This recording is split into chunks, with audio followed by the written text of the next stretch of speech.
इसलिए बाबा कह रहे अंतर्मुखी।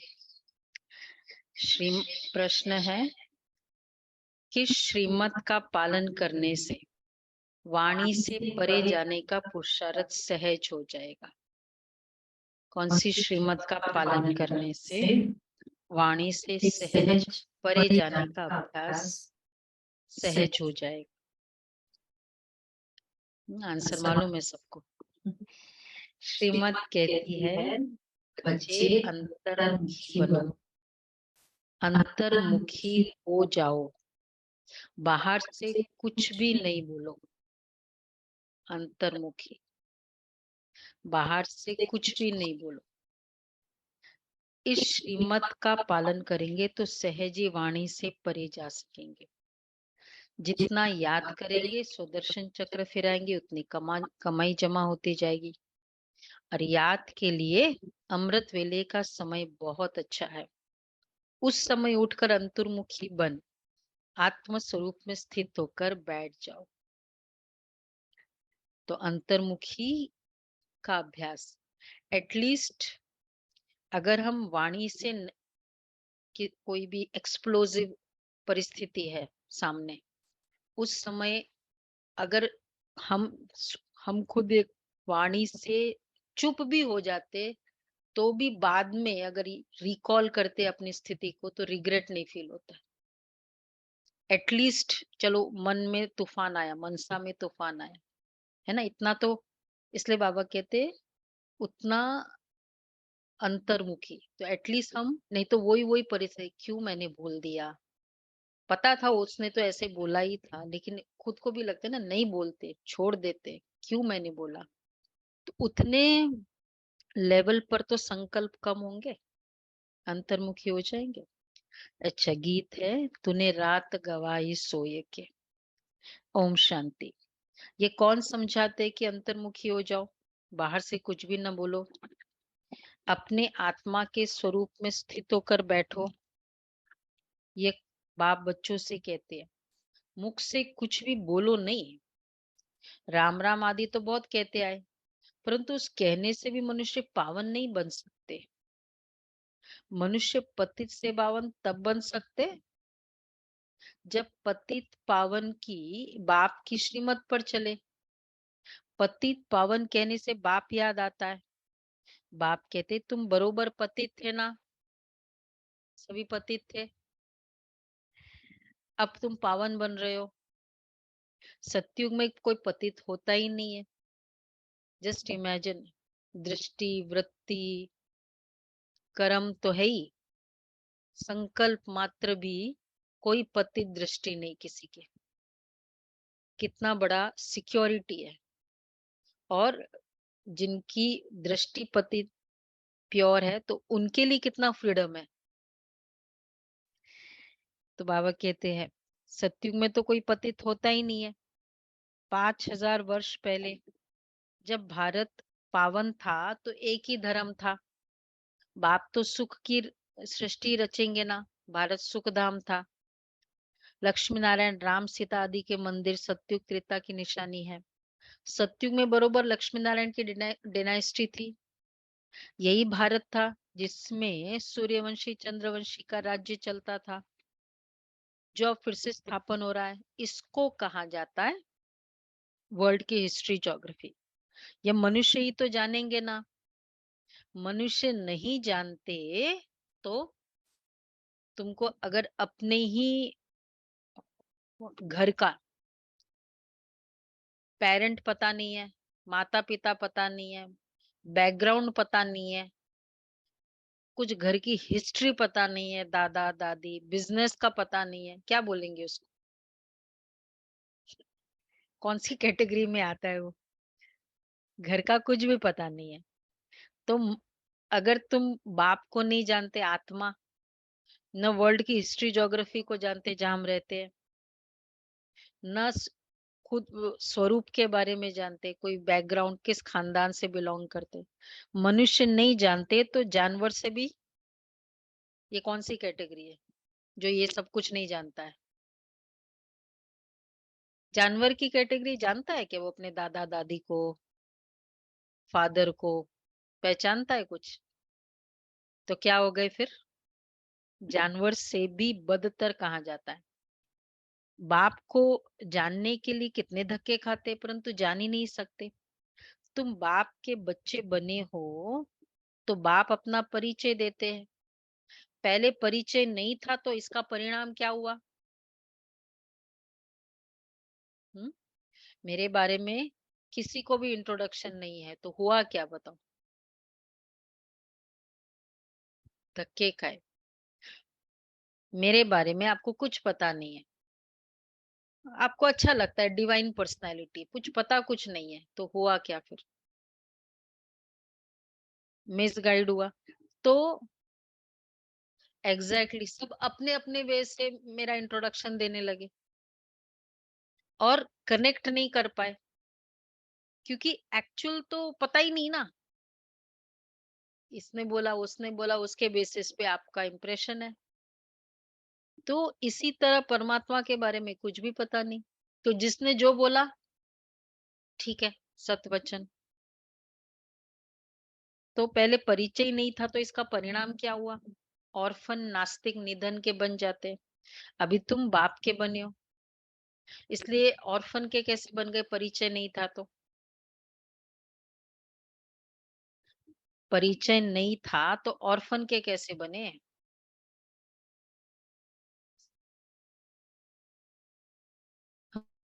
हाँ, हाँ। माँ बाप का परिचय तो नहीं मेरा था। मेरा फादर कैसे बोलूं मैं? मुझे पता ही नहीं ये मेरा फादर है तो मैं ऑर्फन ही हुआ ना। मेरा फादर ही नहीं है तो ऑर्फन ही हुआ। क्या थे? इसलिए इसलिए भगवान को मानने वाले भी फर्स्ट सर्कल में, कितने सर्कल्स में आता ही नहीं था भगवान। ठीक है ना? सभी ने किया है ना ये गेम सर्कल वाला? और पता है कि नहीं? वर्षा बहन को मालूम है? नहीं मालूम है सर्कल का गेम?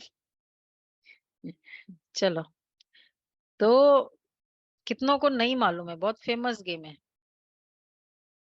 15 अगस्त को कराएंगे। चलो बताएंगे कभी, वो पजल कराएंगे। मुझे लगता है यहाँ भी फरिश्ता फैमिली कोई नहीं जानता इसको। नहीं, कौन जानता है? कोई नहीं जानता है। हम लोग का तो खेला हुआ है दीदी। आवाज नहीं आ रही है। हम लोग का खेला हुआ है ये। हाँ? ये शिवानी बहन अपने प्रोग्राम्स में कराती थी पहले। हम्म।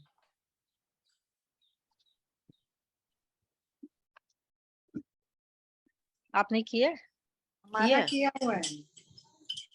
चलो नहीं मेरा किया तो बताओ, नहीं फिर कराएंगे। मेरा किया हुआ है। नहीं नहीं। चलो कराएंगे फिर, बहुतों को पता नहीं है। बहुतों को बाप समझाते हैं। तो बाबा कहते इसका परिणाम क्या हुआ? ऑर्फन के बन गए, नास्तिक बन गए। अभी तुम बाप के बने हो, बाप से वर्षा ले रहे हो। बड़ा भारी वर्षा है। 21 जन्म स्वर्ग की राजधानी मिलती है। अभी खुद पर राज्य कंप्लीटली, फिर बाद में सब पर राज्य। कम बात है क्या? कोई कम बात है? एक चेयरमैन बनने के लिए भी कितना मजा आता है। एक कंपनी का चेयरमैन, एक हेड ऑफ द फैमिली बन जाए तो भी लगता है ना मेरे मेरे अकॉर्डिंग सब चलते हैं। तो कम बात है कि लक्ष्मी नारायण को 5000 वर्ष हुआ राज्य करते। फिर से हिस्ट्री रिपीट होती है। बाप समझाते हैं मेरी श्रीमत पर चलो, अंतर्मुखी बनो, बाहरमुखी मत बनो। अभी समय है घोर अंधियारा, इनको रात कहा जाता है। अभी सवेरा आ रहा है। कलयुग अंत को घोर अंधियारा, सतयुग आदि को घोर सोजरा कहा जाता है। बाप कहते मैं आता ही हूँ संगम पर, जबकि सभी मनुष्य पतित है। अभी तुम बच्चों को सदा सुख का वर्षा देने आया हूँ। विनाश सामने खड़ा है, बहुत गई थोड़ी रही। और नेक्स्ट स्टेटमेंट, हाँ, थोड़ी की भी थोड़ी रही। इसलिए अब जल्दी जल्दी पुरुषार्थ कर बेहद के बाप से वर्षा लो। बहुत समय कम है। सबके शरीर के पेपर भी ऐसे ऐसे आ रहे हैं, कितनों के सुनते हैं ब्राह्मण परिवार में। मतलब आज मेरा शरीर अच्छा है, ये नहीं सोचो मैं कल मुरली सुनूंगा, कल पुरुषार्थ करूंगा, कल पता है कि बुखार नहीं होगा, और क्या क्या बीमारी आ रही है। इसलिए बाबा कहते बहुत गई थोड़ी रही, आज का दिन अच्छा है मेरे लिए तो आज का जमा कर लो, कल के लिए मत छोड़ो। इसलिए अब जल्दी जल्दी पुरुषार्थ कर बेहद के बाप से वर्षा लो, जैसे सब ले रहे हैं। सब पुरुषार्थी है। अब सबको स्वीट होम वाणी से परे जाना है। वह हम आत्माओं का घर शांत निर्वाण धाम है। धाम में कोई एक नहीं रहते, जितनी भी जीव आत्माएं हैं वे सभी शरीर छोड़ जाएंगे अपने घर बाबा के पास। वह है निराकारी झाड़, जैसे चित्र में भी झाड़ दिखाया जाता है। वह है हम आत्माओं का घर शांति धाम, फिर आएंगे सुख धाम। अभी 84 जन्मों का चक्र पूरा होता है, कलयुग के बाद सतयुग जरूर आएगा ना, कितनी खुशी की बात है। और घोर कलयुग के बाद ही तो फिर घोर सतयुग आएगा। तो द्वापर के बाद कलयुग जरूर आएगा। बाप कहते मैं कल्प कल्प, इसलिए देखो कितना एक्यूरेट है। पूरे कल्प में द्वापर युग में ये ज्ञान होना ठीक रहेगा? अगर ये ज्ञान होता कि अभी कलयुग आने वाला है, घोर कलयुग आने वाला है, और उसके बाद फिर चल के सतयुग आएगा, ये ज्ञान अगर द्वापर में मिल जाता तो।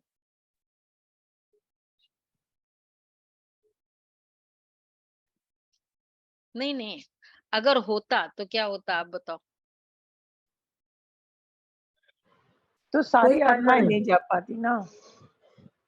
डिसअपॉइंटमेंट मीन्स अभी आप ये बोलो कि मुझे ये शरीर में ये बीमारी आने वाली है, उसके बाद बहुत समय तक ये बीमारी चलेगी, बाद में मैं ठीक हो जाऊंगा, क्या हो जाएगा फिर? हम्म, अभी आने वाली है लेकिन मतलब इतने समय तक तो मैं रहूंगी ना, कोई ये मोटिवेशन वाला फैक्टर थोड़ी है। अच्छा, सतयुग त्रेता में कि हम डाउनफॉल होने वाले हैं, अभी कलयुग आने वाला है वो भी मजा है। तो कितना एक्यूरेट है, कलयुग एंड में ये नॉलेज मिली है ना। तो बाबा कहते हैं और कलयुग एंड अब में अभी होने 84 से का चक्र पूरा हो जाता, होता है कलयुग के बाद सतयुग जरूर आएगा ना। अच्छा, द्वापर के बाद कलयुग जरूर आएगा। बाप कहते मैं कल्प कल्प कल्प के संगम युगे आता हूँ, पुरानी दुनिया का विनाश कराता हूँ। जब तक नई दुनिया स्थापन हो जाए तब तक इस पुरानी दुनिया में रहना पड़े, जब तक नया मकान बन जाए तब तक पुराने मकान में बैठे रहते हैं ना। फिर जब नया बन जाए फिर पुराने को तोड़ा जाता है, ये भी तो पुरानी चीज है ना।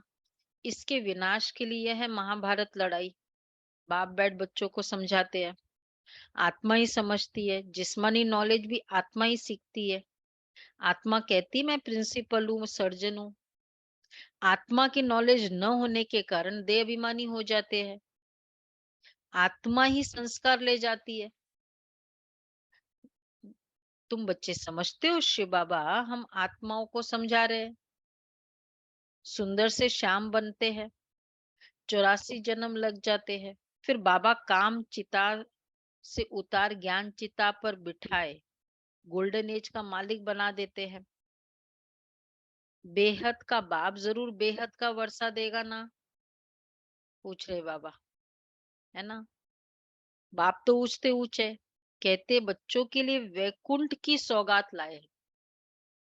जितना बड़ा फादर फिर उसका गिफ्ट भी कैसा होता है बच्चों के लिए, जितनी उसकी कैपेसिटी है। और पर्टिकुलरली मैक्सिमम कैपेसिटी हम किसके लिए यूज करेंगे, कजन्स के लिए या बच्चों के लिए? अपने बच्चों के लिए।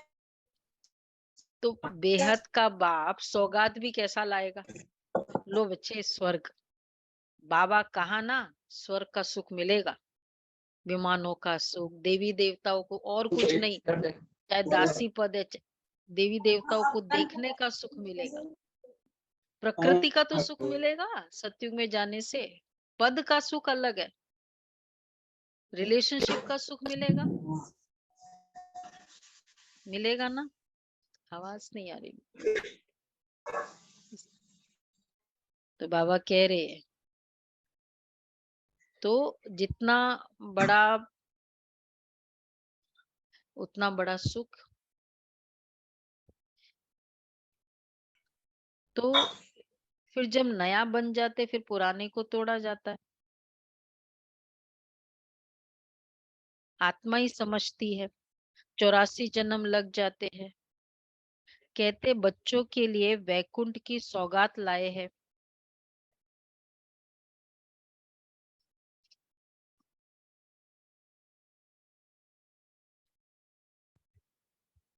से कनेक्टेड है।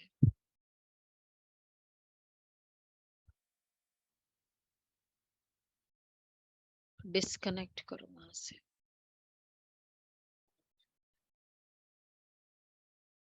इधर कनेक्टेड नहीं, वहां से कनेक्ट।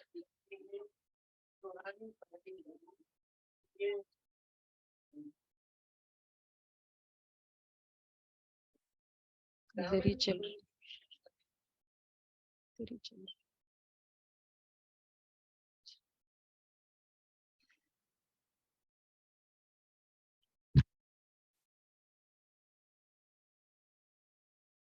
तो बाबा कह रहे हैं, तो बाबा इतना बड़ा बाप तो सौगात भी ऐसा लाता है। कितने ढेर ब्रह्मा कुमार कुमारी है, सेकंड में तुम साक्षात्कार कर लेते हो कि जरूर ब्रह्मा के बच्चे हैं और शिव बाबा के पोत्रे हैं। तुम कहते हो हम शिव बाबा से वर्षा लेते हैं, वही सर्व का सदगति दाता है, राजयोग सिखलाते हैं। निराकार कैसे सिखलाए, इसलिए ऑर्गन्स द्वारा पढ़ाते हैं। सृष्टि चक्र की नॉलेज देते हैं, जिसको परम आत्मा सुप्रीम सोल कहते हैं, उसकी सारी महिमा है। ज्ञान का सागर पतित पावन वह है, तो जरूर आना पड़े ना। कोई कहेगा कि ये बहुत पावरफुल स्पीकर है, बहुत उसमें नॉलेज है, ये बहुत समझदार है, बहुत शांत है। ये क्या प्रूफ है इसके लिए? अगर उसने किया ही नहीं कभी कर्म ऐसा बहुत शांति वाला, कभी ज्ञान दिया ही नहीं, तो क्या प्रूफ क्या है कि ये है, कि बहुत अच्छा बोलता है, ये बड़ा पावरफुल बोलता है। और वो भी खाली एक दो बार सुनने से पावरफुल का कैटेगरी में नहीं आता है। जैसे बोलते हैं ना कईयों के लिए, ये शिवानी बहना बहुत अच्छा बोलती है। क्यों? लोग बहुत समय से सुन रहे हैं, और इतने समय के सुनकर फिर वो नवीनता लगती है, और वो एकदम दिल को टच करती है, तो कहते हैं ना बड़ा अच्छा। तो कभी बोला ही नहीं होगा तो क्या कहेंगे कि ये बहुत ज्ञान का सागर है।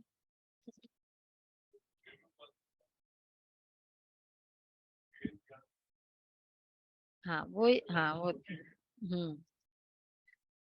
तो बाबा देखो क्या कह रहे, जिसको परमात्मा सुप्रीम सोल कहते हैं, उसकी सारी महिमा है। ज्ञान का सागर पतित पावन वह है, तो जरूर आना पड़े।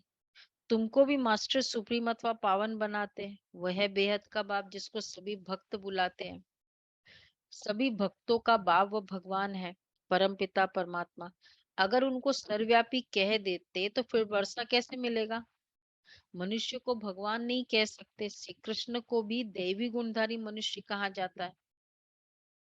वह है फर्स्ट प्रिंस, सभी उनको झूले में झुलाते। शिव बाबा को कभी झूले में नहीं झुलाते होंगे, क्योंकि क्योंकि वो जन्म ही नहीं लेते। जन्म रात शिवरात्रि है, पर लेकिन कभी ये झूले वाला ये कंसेप्ट ही नहीं है। निराकार है, निराकार है शंकर ना, जी के लेके वो निराकार है। जन्म मरण से तो रहित है ना। तो बाबा कहते हैं, हाँ शिव बाबा को कभी झुलाते ही नहीं होंगे, क्योंकि वो कभी बच्चा बनता ही नहीं है। ऑलवेज कौन सी पोज में बताते हैं? अगर शंकर जी का भी बताते तो समाधि पोज में। ये तो साक्षात्कार कराते समझाने के लिए कि हम तुम्हारा बच्चा हूं, फिर बाबा हमको हमारे बच्चा क्यों बन जाता है? वैसे तो बच्चे का कंसेप्ट ही नहीं है बाबा। नॉलेज में बाबा का बच्चा बनना जरूरी है, हमारा बच्चा बनना जरूरी है बाबा का। क्यों? हमारा हमारा सारा हम कैसे देंगे? बच्चा ही नहीं है तो देंगे कैसे? सबसे ज्यादा प्यार न्योछावर किस पर होते हैं? तो हमारा सफल कैसे होगा अगर बाबा बच्चा ही नहीं है? हम किसको दे के निश्चिंत हो सकते हैं अगर बाबा बच्चा ही नहीं है? जैसे लगता है ना भाई अभी सेफ हैंड्स में है, बच्चे संभालते हैं, अब मैं निश्चिंत हूँ। तो तुम हमको बाबा कहते हैं ये तो साक्षात्कार कराते समझाने के लिए। हम तुम्हारा बच्चा हूँ, तुम हमको अपना वारिस बनाएंगे, बलिहार जाएंगे तो मैं भी बलिहार जाऊंगा। बलिहार जाते हो तो जैसे मैं तुम्हारा बालक हो गया बाप। और बच्चा बनाना अर्थात बाबा को फर्स्ट प्रायोरिटी देना। बाबा के घर सेवा का है और बच्चा बीमार है, किसको फर्स्ट प्रायोरिटी मिलती है? बोलो भाई, किसको फर्स्ट प्रायोरिटी मिलती है? बच्चे को ही। दोनों में चूज करना है।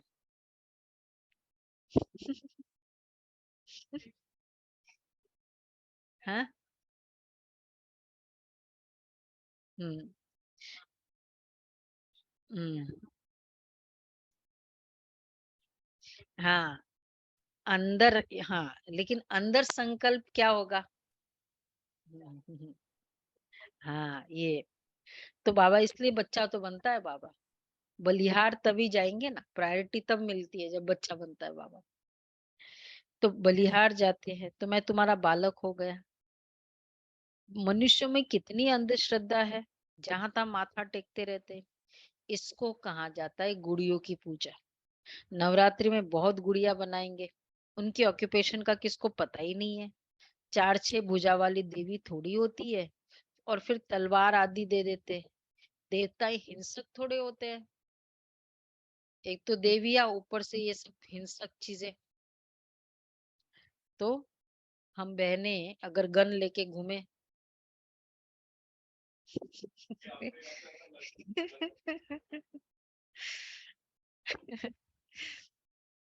देवियां इतनी सजी सजाई, फिर क्या तलवार देने की जरूरत है?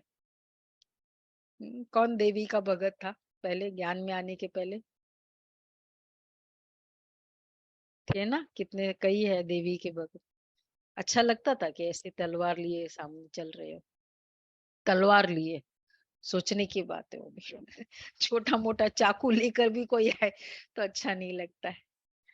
तो बाबा कहते शास्त्रवादियों ने उन्हें 4-6 भुजा वाली देवी थोड़ी होती है और फिर तलवार आदि दे देते हैं। देवता हिंसक थोड़ी होते हैं, शास्त्रवादियों ने उन्हें भी हिंसक बना दिया। तो बताओ देवियों के प्रति रिगार्ड है या डिसरिगार्ड है?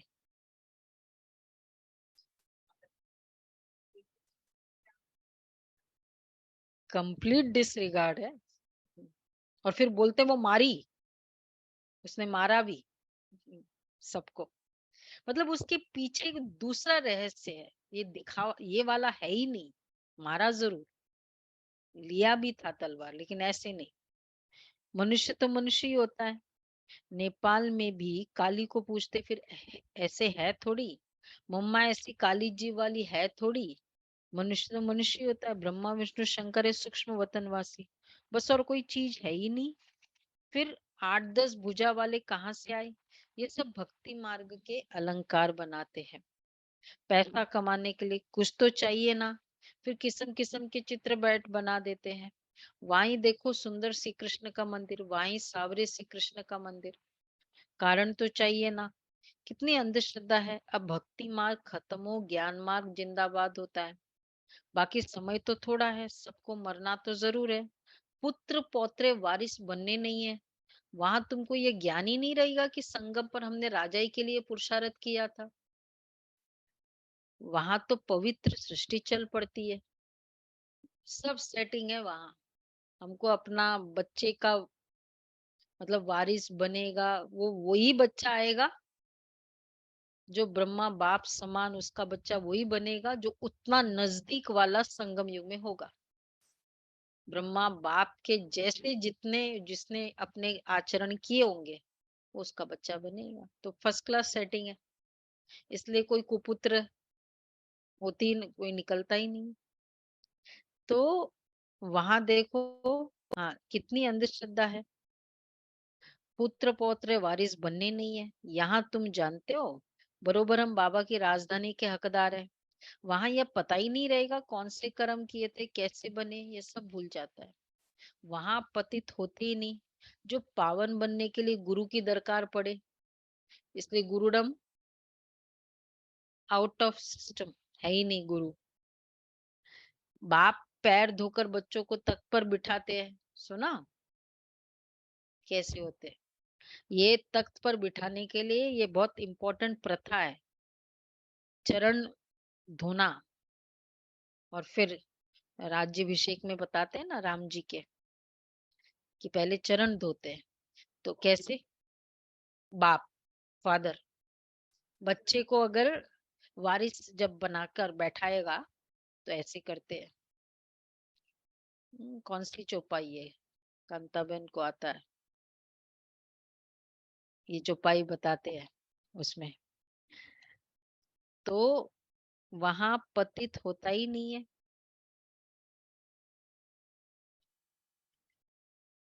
जो पावन बनने के लिए गुरु की दरकार पड़े, बाप पैर धोकर बच्चों को तख्त पर बिठाते। अच्छा, गुरु चाहिए सदगति के लिए, वहां तो है ही सदगति, गुरु की दरकार ही नहीं है। बाप कहते अपने को आत्मा समझो, देह अभिमान में रहो।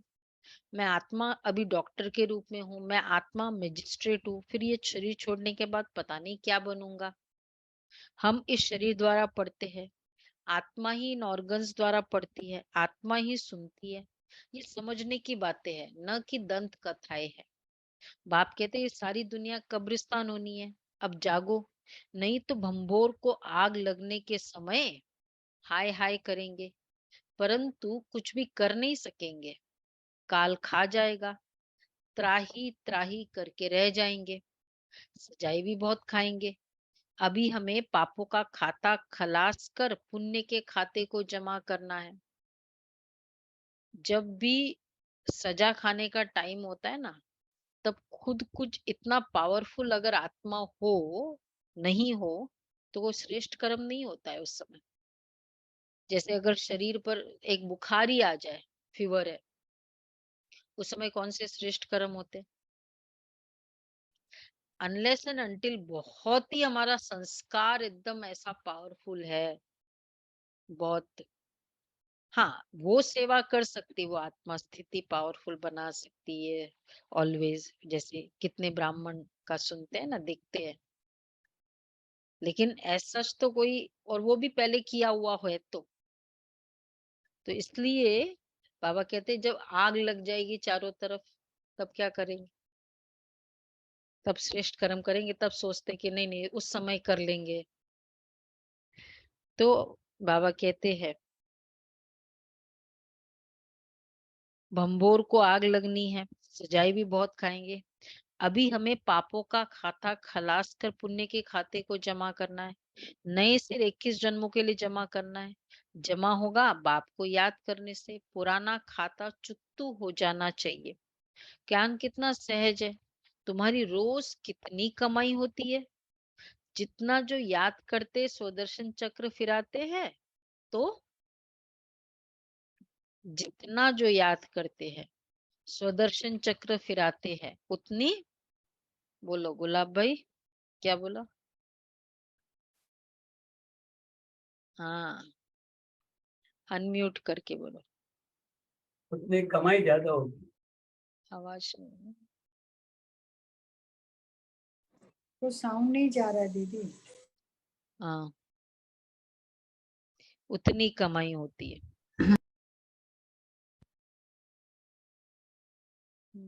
वही कर दिए।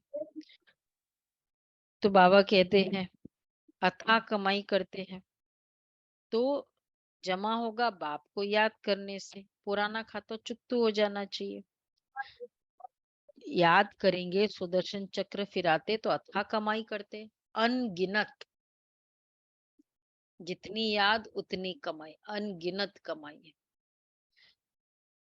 इसलिए याद करने के बाद क्या महसूसता होगी? भरपूरता, प्राप्ति की फीलिंग, सेटिस्फेक्शन, क्योंकि कमाई की ना आत्मा। वहां कोई गिनती थोड़ी है, अभी झोपड़ियों में बैठे फिर महलों में बैठेंगे, फर्क तो रहता है ना। झोपड़ी और महल, ब्रह्मा द्वारा नई दुनिया स्थापन हो जाएगी तो पुरानी दुनिया का विनाश हो जाएगा। अभी की बात है ना, राजधानी की स्थापना हो जाएगी। फिर जिसने जितना पुरुषार्थ किया सो किया। सुना, वंस राजधानी डिक्लेयर हो जाएगी ना, जैसे जैसे टुवर्ड्स द एंड होगा ना, फिर हम कुछ पुरुषार्थ नहीं कर सकेंगे। अमृत वेला, परिस्थिति ऐसी आएगी। अगर किया है पहले से, फिर हम सेंटर के लिए सोचेंगे, सेंटर जाए, समय ऐसा आएगा। सारा हमारा पुण्य का जो है वो किया होगा तो उस समय रास्ता निकल आएगा, नहीं तो नहीं जा सकते। तो इसी तरह मुरली, स्टडी, याद, सफल करना, धन सफल करना कब हो सकता है? उस समय। तो बाबा कहते जो किया है, जो जितना पुरुषार्थ किया है सो किया, फिर विनाश हो जाएगा। इसलिए अब गफलत नहीं करनी चाहिए, सवेरे उठकर याद में बैठ जाना चाहिए। किया अमृत वेले, फुल अमृत वेले, एफ एफ एफ, गुड, अच्छा रिजल्ट है। सभी नहीं दे रहे अटेंडेंस, कितने मिल रहे हैं? तो 25 ही अमृत वेला कर रहे हैं आउट ऑफ 100। जो नहीं दे रहे अटेंडेंस, उमा बहन को अगर देख लो दे रहे हैं तो। जो अटेंडेंस नहीं दे रहे हैं, 27 तारीख को राखी बांधनी है ना, उमा तो बहन के अटेंडेंस का पास भी जा रहा इम्पोर्टेंस है। होगा अमृत वेले का। मेधा बहन भाई को दे रहे नो हैं तो लिखो, सच्चाई से तो लिखो। दीदी मेधा बहन को जा रहा है। मेधा बहन को दे रहे हैं दीदी। एन मेधा करो, उमा बहन को बहन दे को रहे जा हैं। रहा है, उमा मेधा बहन बहन को मेधा दे रहे हैं। बहन। मेधा मतलब बहन इतना को भी फील किया कि मैंने अमृत वेले नहीं किया, एन करो। उतना तो करो। मेधा बहन को बाबा दे ने रहे क्या हैं कहा, दीदी। देखो कितना बाबा कहते हैं, सवेरे उठकर याद में बैठ जाना चाहिए।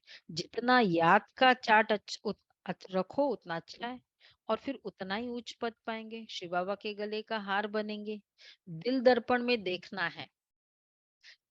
क्या देखो, क्या देखना है? दिल दर्पण में देखो कि मैं लायक बना हूँ लक्ष्मी नारायण को वरने। अमृत वेले करता ही नहीं हूँ, लक्ष्मी नारायण को वरूंगा। लक्ष्मी को कैसे भरेंगे? लक्ष्मी उठ जाती है, नारायण सोया हुआ है। तो हम बाबा मम्मा जैसी सर्विस करते हैं, क्या क्या पूछना है दिल दर्पण में। लक्ष्मी नारायण को वरने मैं लायक बना हूँ। सेकंड, हम बाबा मम्मा जैसी सर्विस करते हैं। किस्म किस्म के फूल है, ये बागवान बाबा का ह्यूमन गुलशन है। कहेंगे देखो कुमार का मनोहर, कितने अच्छे अच्छे फूल है। वह रतन जोत है। बाबा इस बगीचे को देखते, फिर उस बगीचे में जाकर फूलों को देखते। ब्रह्मा बाबा सब दादियों के नाम, मतलब फूलों के हिसाब से बोलते थे ना बाबा। तो बाबा के बाजू में ही बगीचा था ना, कुटिया के। तो बाबा इन फूलों को देखते, फिर उन फूलों को देखते। बागवान जांच करते हैं फूलों की, तो बच्चों को फॉलो करना चाहिए। ओरिजिनल है। ओरिजिनल नाम है। हाँ हाँ, पहले से ही है। तो बागवान जांच करते हैं फूलों की, तो बच्चों को फॉलो करना चाहिए। नंबर 1 2 फूल कौन है, कौन कौन है, ऐसा बनना चाहिए ना।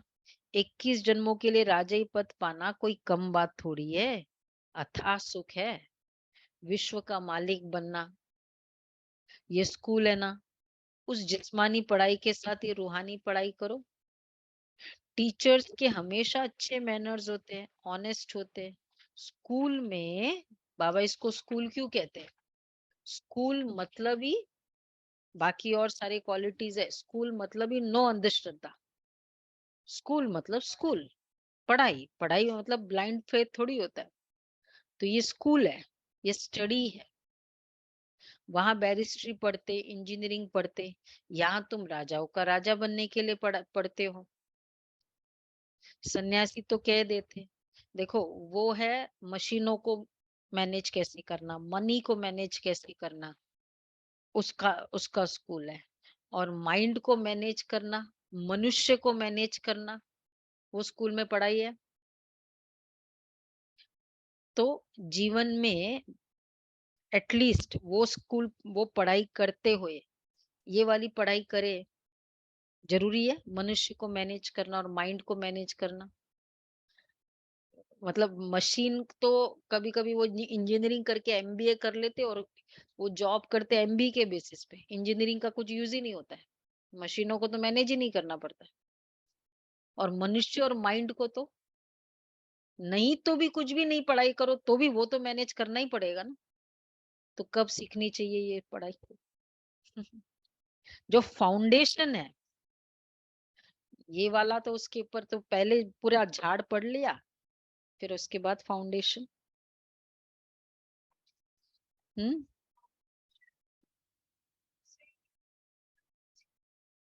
हाँ हाँ, वही सब कुछ सिखाना चाहिए। तो बाबा कहते हैं, यहाँ तुम राजाओं का राजा बनते हो, वहां बैरिस्ट्री पढ़ते, इंजीनियरिंग पढ़ते। सन्यासी तो कह देते ईश्वर सर्वव्यापी है, बस खेल ही खत्म। कई बार मैंने बताया ना, एशियड विलेज में एक वो फैमिली है, बहुत अच्छी। वहां तो वो सब रहते हैं ना, पीएसयूज के डायरेक्टर का ही फैमिली थी, एक ही बेटी थी। और मेरिट रैंकर, मेरिट क्या, first, always until final year MBBS, always first, पूरा एकेडमिक रिकॉर्ड। फाइनल ईयर में सेकंड आ गया एमबीबीएस में। रिजल्ट आया, नेक्स्ट डे सुसाइड। और नोट लिखा कि मेरे पेरेंट्स ने मुझे सेकंड होना सिखाया ही नहीं। पेरेंट्स आए थे फिर वहां सेंटर पे, क्या है, तो कौन सी पढ़ाई चाहिए फिर? इतना सा माइंड को मैनेज नहीं कर सकते, क्या सुख दिया? तो बाबा कहते हैं, तो बच्चे ये अंतिम जन्म, वहां वहां भी एजुकेशन डिपार्टमेंट है, यह भी गॉडली एजुकेशन डिपार्टमेंट है। तुम बच्चे हो राज ऋषि, बेहद का बाप बच्चों को समझाते, बच्चे अंतिम जन्म पवित्र रहो, तुम बहुत सर्विस कर सकते हो। वहां वो तो घर बार छोड़ देते, तुम घर में रहते सारी दुनिया का त्याग करते हो। तुम्हारी बुद्धि में अब नई दुनिया है जो बाप ही बनाते हैं। इसलिए बाप कहते हैं तुम मुझे याद करो, ये पुरानी दुनिया खलास हो जाएगी। ये रूहानी कॉलेज अथवा हॉस्पिटल भी बहुत बड़ा है, जिससे तुम एवर हेल्दी एवर वेल्दी बनते हो। तो घर घर में तुम ये हॉस्पिटल अथवा कॉलेज खोल सकते हो, इसमें खर्चा कुछ भी नहीं है। क्या खर्चा है बाबा के एक क्लास चलाने में? 3 पैर पृथ्वी। रेड लाइट चाहिए खाली, वो जरूरी है, व्हाइट लाइट्स तो खोल होता ही है सबके पास। और अगर थोड़ा चेयर है तो कोई बात, वहां बैठ जाएंगे।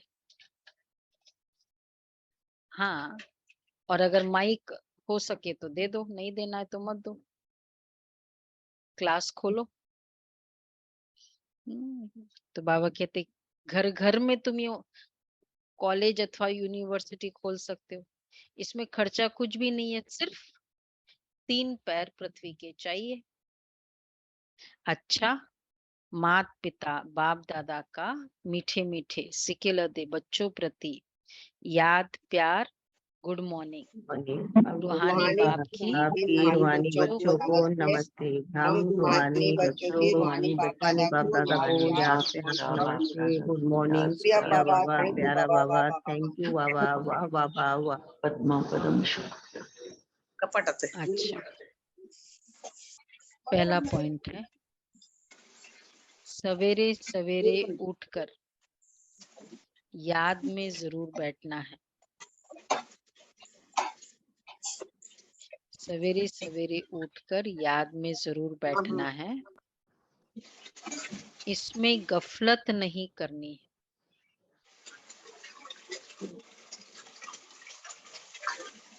याद पुण्य का खाता जमा करना है। पुण्य का खाता जमा करना है। दूसरा है एम ऑब्जेक्ट को बुद्धि में रख अच्छे मैनर्स धारण करने हैं।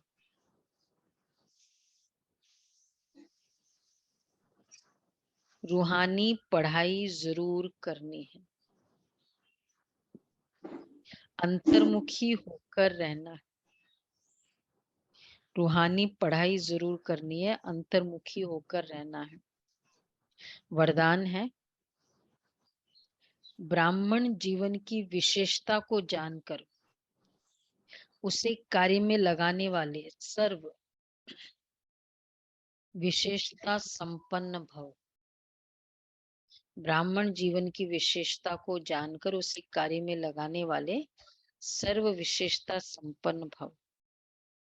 ड्रामा के नियम प्रमाण संगम युग पर हर एक ब्राह्मण आत्मा को कोई न कोई विशेषता मिली हुई है। चाहे माला का लास्ट दाना हो, उसमें भी कोई न कोई विशेषता है। तो ब्राह्मण जन्म के भाग्य की विशेषता को पहचानो और उसे कार्य में लगाओ। एक विशेषता कार्य में लगाई तो और भी विशेषताएं स्वतः आती जाएगी। क्यों? एक के आगे बिंदी लगते लगते सर्व विशेषताओं में संपन्न बन जाएंगे। देखो, ब्राह्मण जन्म की विशेषता को यूज करो, सेवा में लगाओ, कार्य में लगाओ। सपोज हमारे अंदर भोजन बनाने की विशेषता है, अगर मैंने वो यूज किया तो क्या किया मैंने? अपने आप को दुआओं से भरपूर किया, आज्ञाकारी बने दुआओं से। वो दुआएं मुझे दूसरे सब्जेक्ट में यूज होगी कि नहीं होगी? सपोज मेरा कोई योग का सब्जेक्ट वीक है और मेरे पास दुआओं का खाता बहुत अच्छा है, उसका योग अच्छा लगेगा? अगर मैं सोचूं मैं क्यों करूं, मैं ये नहीं ये करूंगी, तो मैं दुआओं से तो स्टॉप हो गई और फिर ऑलराउंडर भी नहीं बनी, आज्ञाकारी भी नहीं बनी। तो उस समय जिस चीज की आवश्यकता है वो सेवा करना, वो है विशेषता को यूज करना और दुआएं करना। अच्छा, स्लोगन है मन मनाभव के मंत्र की सदा स्मृति रहे तो मन का भटकना बंद हो जाएगा। मन मनाभव के मंत्र की सदा स्मृति रहे तो मन का भटकना बंद हो जाएगा। हाँ, मन भटकता कब है? जब मन को ठिकाना नहीं मिलता। हम लोगों का बाबा ने हैबिट कर दी ना, कुछ होता है तुरंत वहां चला जाए। जैसे फ्री मिलता है, 1 मिनट टाइम मिला, वैसे ही 1 घंटा में 1 मिनट याद नहीं रहता है। तो जैसे ही फ्री मिला तुरंत वहां चला जाए। कौन सा नंबर है आज? 12 नंबर है। याद की यात्रा सहज भी हो और शक्तिशाली भी हो। पावरफुल याद एक ही समय पर डबल अनुभव कराती है। एक तरफ याद अग्निबन भस्म करने का काम करती, परिवर्तन करने का काम करती है, और दूसरे तरफ खुशी और हल्केपन का अनुभव कराती है। पावरफुल याद एक तरफ अग्निबन भस्म करने का काम करती है और दूसरे तरफ हल्केपन का अनुभव कराती है। ऐसे विधि पूर्वक याद को ही यथार्थ और शक्तिशाली याद कहा जाता है।